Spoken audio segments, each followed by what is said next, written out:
Hi everyone, I'm going to teach you how to make a QR code in 2 seconds. So all you do is you go to qrcodemonkey.com. When the site loads, you'll see your URL. You're just going to paste your URL in there.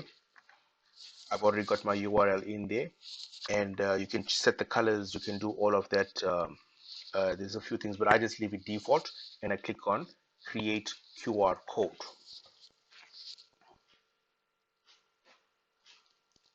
Wait 2 seconds, and it will create a QR code.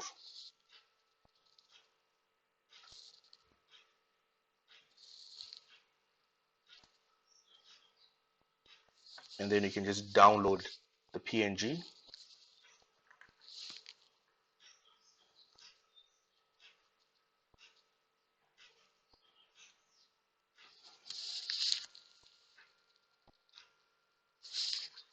Just download the PNG, and you can use it wherever you want. You can either download as a PNG or you can download it as a PDF. So if you're going to send it to your printer to print on your business cards, send it as a PDF because that's the high resolution version. Thanks, guys.